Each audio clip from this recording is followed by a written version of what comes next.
Welcome to the deep dive. So today we've got a really interesting set of sources lined up, all focused on three brand new, pretty buzzy book releases. That's right. Our mission today really is to cut through all the noise, all those endless new release lists. We want to pull out the essentials for you. Exactly. We're looking for those specific details, the hooks, the things that make these particular books stand out and grab people right now. Think of it as extracting the core insights, the really memorable stuff. Yeah, the nuggets. We're not just doing summaries here. This is a proper deep dive. We want the context, the critical takes, what makes these tick, and it's quite a mix today. It really is. We've got, political humor, a sort of rock and roll romance journey, and then a really high-tech forensic thriller. A fantastic cross-section, actually. Shows you what's happening in storytelling right now. Okay, let's jump straight in. We're starting with the one that promises maybe some laughs, some sharp takes on Washington, D.C. We're diving into how to test negative for stupid. Okay, so this one's by Senator John Kennedy. That's the senator from Louisiana. And the genre label itself is interesting. Political humor / memoir. Right, which immediately tells you it's probably not going to be your standard, dry political autobiography. Definitely not. None of those long chapters just focused on policy wins or legacy building. This is positioned differently. And the hook, according to our sources, is pretty strong. Yeah. Politico apparently called him America's most quotable senator. Well, there you go. If you're writing a book that relies heavily on wit, that's probably the best endorsement you could ask for, right? Absolutely. It sets the stage perfectly. And the way it's described, it's less like a traditional memoir and more like a tongue-in-cheek guidebook through the absurdities of Washington. A guidebook, I like that. Yeah, using that humor, that sort of irreverence as the main way to deliver some actually quite sharp political commentary. So he can critique the system he's actually in without just sounding, purely partisan. Exactly. That seems to be the angle. It's an insider's view, yeah, but delivered with this biting satire, almost like an outsider looking in, critically. It invites you to kind of shake your head along with him, I suppose. Right. And the comparisons the sources make are really helpful here. They suggest it's for fans of, say, Al Franken's political stuff, or maybe Jon Stewart's kind of wit. Okay, so that definitely frames the style. Insider knowledge, but delivered with that sharp satirical edge. Precisely. It sort of bridges that gap, between being a politician and being a cultural commentator. Let's get into the quotes then, because that's clearly the core of it. They really define his voice, that mix of Southern folksiness and just blunt honesty. Yeah, they pulled out some great ones. Like this one, just straight up advice. Always be yourself, unless you suck. Huh. I mean, that's just immediate, isn't it? No beating around the bush. Tells you right away this book isn't going to sugarcoat things. It kind of establishes this common sense authority, not based on political rank, but just plain speaking. Yeah. And then he can pivot pretty quickly to something much bigger, almost existential.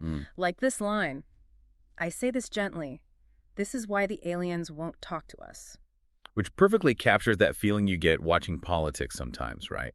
That sort of detached, slightly horrified amusement. It's classic satire, using that exaggeration to get at a real frustration. He's basically saying the dysfunction is, off the charts. And he doesn't pull punches about the institution itself.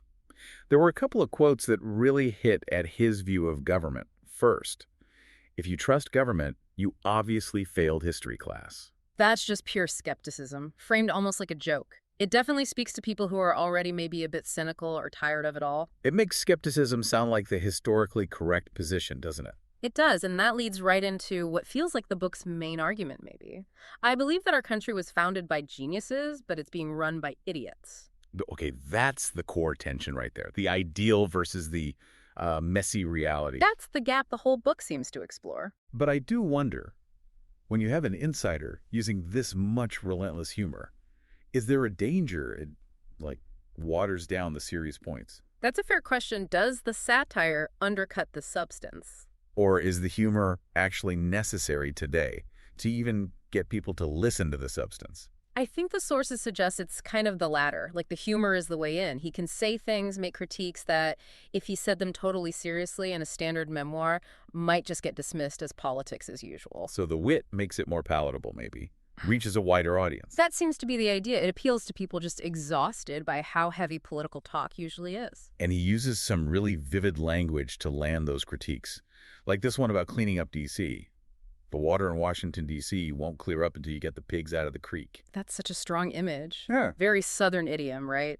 Instantly memorable. It makes an abstract problem, corruption, gridlock, whatever, feel really concrete, almost agricultural. Yeah, it cuts through the jargon, Yeah. reinforces that plain-spoken persona. And the last quote they highlighted, this one feels incredibly relevant right now with all the talk about misinformation and hidden stuff.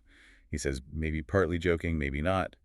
All the old conspiracy theories turned out to be true. That line is fascinating. It kind of taps into that general anxiety, that feeling that maybe things are weirder than they seem. But wraps it in humor so you can laugh nervously while also thinking. Exactly. It's almost meta-commentary.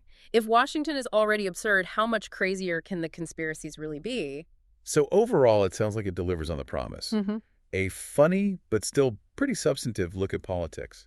That Southern wit, the insider view, but unfiltered. Yeah, for someone who wants to engage with politics but needs a break from the usual, shouting matches or dense policy books, this seems pitched perfectly. It really shows how you can use a genre like humor to make serious points, doesn't it? Lets you look at the chaos without getting instantly depressed. It's like intellectual relief almost. Okay, that was a fascinating look inside the Beltway.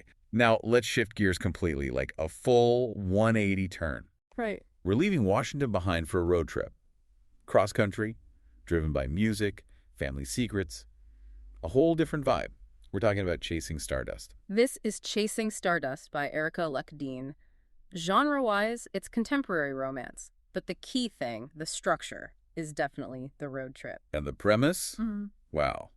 Our sources flagged it as super creative, maybe a bit out there, but definitely grabbing attention. Irresistible is the word I saw. Yeah, I mean, the main character, Zoe Jones, she's fulfilling a promise to her late mother. She has to spread her mom's ashes. Which is already an emotional starting point for a journey. But where she spreads them, Yeah.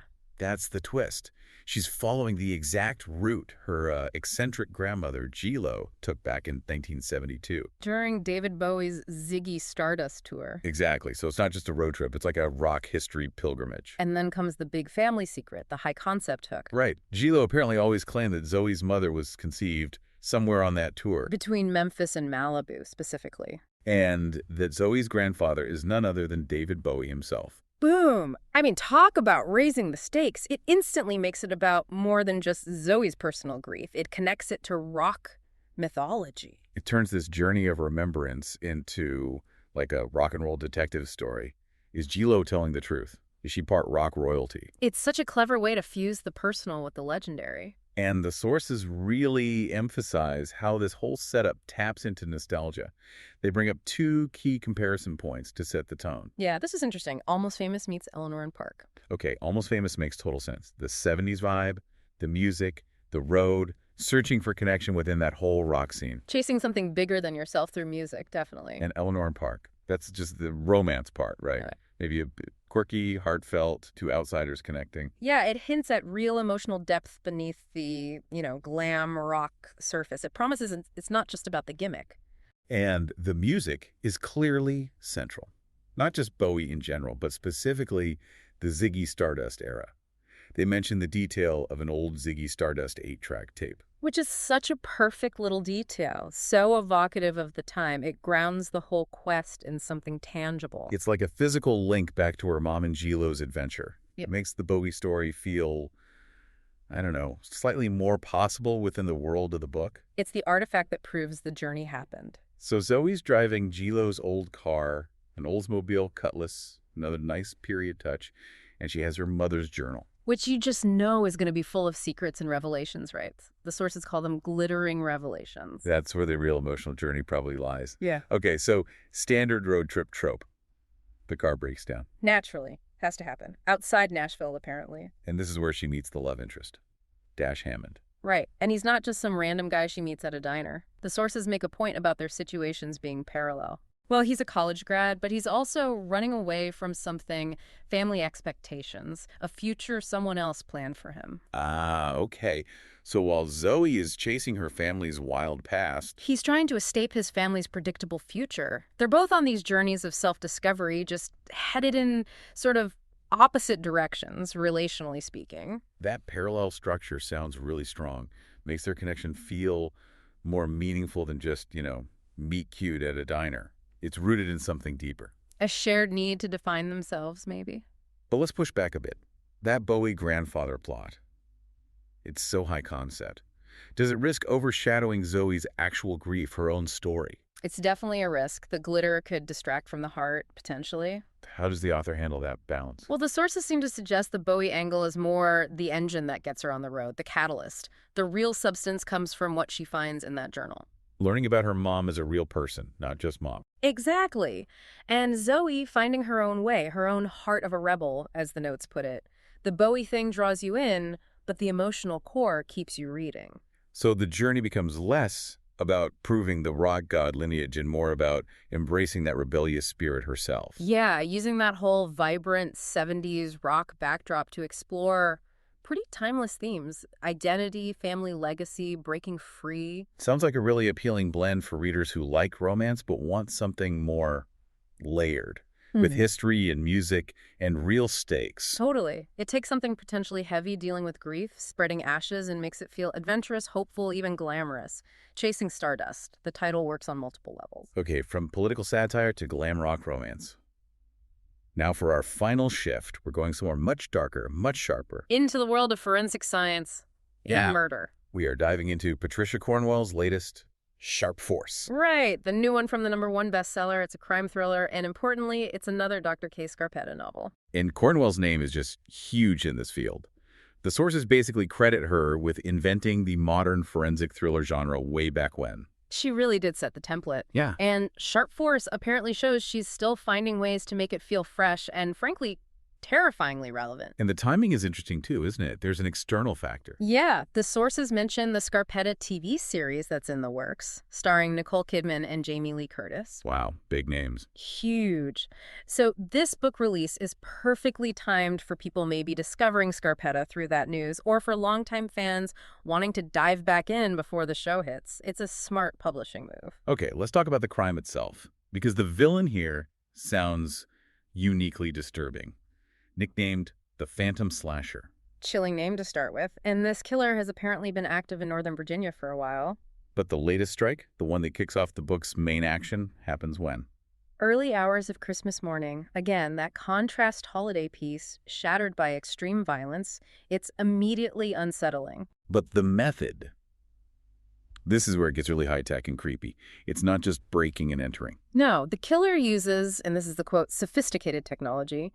It allows them to somehow invade the victims' homes remotely, watch their every move. Like digital stalking turned lethal. Exactly. It taps right into those modern fears about surveillance, smart homes, everything being connected and potentially vulnerable. And the final act before the murder.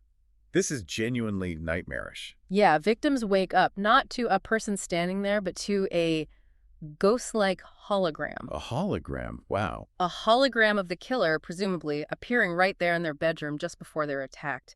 It blends classic ghost story fear with cutting-edge tech horror. That is deeply unsettling. It makes the threat feel almost unreal, yet physically deadly. It's a brilliant move for a contemporary thriller, I think. It takes that vague anxiety we all have about technology, our privacy, our security, and makes it concrete, terrifyingly immediate.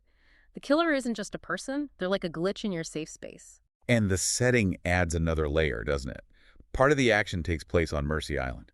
Yeah, described as the site of an old, notorious psychiatric hospital. So you get this clash, super modern, high-tech crime happening in a place that probably feels very old, very isolated, maybe a bit haunted in its own right. Exactly. It gives that necessary Gothic atmosphere, that sense of unease, to what is otherwise a very procedural, science-based story. That mix of the clinical and the creepy. So Dr. K. Scarpetta gets the call on Christmas morning. She goes to Mercy Island, 2 victims. Yeah. And there's a twist. A crucial one. One of the victims is someone from her past. So it immediately becomes personal, not just another case file. Right. The investigation forces her to confront something from her own history, raises the personal stakes instantly.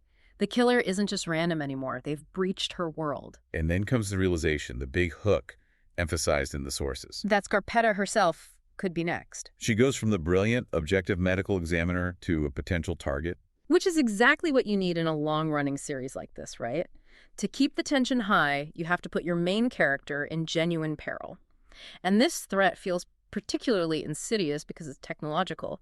How do you defend against a ghost hologram? It challenges her usual methods. And it allows Cornwell to do what she does best, dive into the forensic details. The sources stress that fans who love the actual science in procedurals, like you get with, say, Kathy Reichs or Tess Gerritsen, will find that here too. But with this added layer of tech anxiety, it's forensics versus this almost supernatural-seeming technological threat. It's a really compelling evolution of the genre, I think. Reflects our specific modern feels about surveillance, reality, what's controllable. The fear isn't just a lock being picked, it's the digital world invading your physical space in the most terrifying way. That's the core nugget, yeah. That's what this thriller seems to be tapping into so effectively. Wow. Okay, so we really covered some ground today. From the cynical humor of DC politics To that nostalgic, music-fueled road trip romance. and ending up in the cold, sharp focus of a high-tech forensic investigation. 3 totally different worlds. But each one offers something really distinct, right? A different kind of escape or a different kind of insight. Absolutely. And looking at them together, this deep dive really highlights the different ways storytelling works right now. You see humor being used for sharp political critique, nostalgia blending with really deep personal quests, and thrillers evolving to tackle cutting-edge tech anxieties alongside that solid forensic groundwork. So why should you, our listener, care of these 3 specifically? I think these books act like mirrors, in a way. How so? Well, they reflect our current anxieties like the surveillance and sharp force, or they tap into our need to connect with the past, maybe make sense of it, like in Chasing Stardust. They show where our collective headspace is at. That's a great way to put it. They're resonating for specific reasons right now. It's a snapshot of what contemporary narrative is doing. Okay, so a final thought to leave you with, drawing from all this. Thinking about that hologram killer in Sharp Force. How far is that fiction, really, from where surveillance tech and maybe deepfakes are actually heading? Provocative. Or flip back to that Politico humor book, Mm. Senator Kennedy's joke about conspiracy theories, which old ones maybe don't feel quite so theoretical anymore. Something to chew on. Definitely something to think about. Until then, keep on opening new worlds with great new books. And whatever you do, remember this. When you read, Your mind becomes its own kingdom.